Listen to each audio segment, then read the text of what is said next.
Hi friends, అందరికీ good morning అండి. అందరికీ సంక్రాంతి శుభాకాంక్షలు అండి.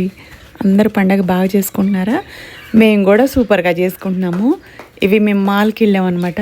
అక్కడికి వెళ్ళిన తర్వాత కొన్ని వీడియో షూట్లు అవన్నీ చేసుకొని ఇక పిల్లలు ఆకలేస్తుందంటే రెస్టారెంట్కి వెళ్ళాము. రెస్టారెంట్ అయితే చాలా బాగుంది. మొత్తం మన ఆంధ్ర భోజనం ఎలాగైతే అరిటాకు వేసేసి పచ్చళ్ళు కారపొళ్ళు అన్నీ వేసి పెడతారో అలా రెస్టారెంట్ ఉంది. అందుకని ఆ రోజు పండగ వాతావరణం తెలియజేయటం కోసం అని చెప్పేసి అక్కడికి వెళ్ళి ఈ భోజనం అనేది మా పిల్లలు తిన్నారు. నేనైతే వేరే స్నాక్ లాగా టిఫిన్ తినేసాను.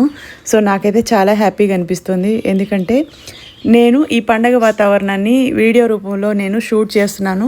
ఇవి పండగ వెళ్ళిన తర్వాత పోస్ట్ పెట్టాల్సి వస్తుంది, కనుమ భోగి సంక్రాంతివి. ఎందుకంటే ఒక యూట్యూబర్ అంటే ఈ కుకింగ్ వీడియోస్ ఇవన్నీ చేసేసి అప్పటికప్పుడు పెట్టడానికి మనకు ఆప్షన్ ఉండదు కదా. ఫెస్టివల్ తర్వాతే వీడియోస్ అన్నీ యూట్యూబ్లో పోస్ట్ అవుతాయి అన్నట్టు. మీరెవరైనా సరే వెయిట్ లాస్లో జాయిన్ అవ్వాలంటే నేను జాయిన్ అయ్యి ఈ సంవత్సరం 60 కేజీలకు రావాలనేది నా గోల్. మరి నాతో పాటు మీరు కూడా వెయిట్ లాస్లో జాయిన్ అవుతారా? అవ్వాలనుకుంటే స్పార్కిల్ని కాంటాక్ట్ అవ్వండి. మనల్ని హెల్తీ ఫుడ్ పెట్టి తగ్గిస్తారు. నేనైతే ఎంత హ్యాపీగా ఉన్నానో, ఎంత హెల్తీగా ఉన్నానో.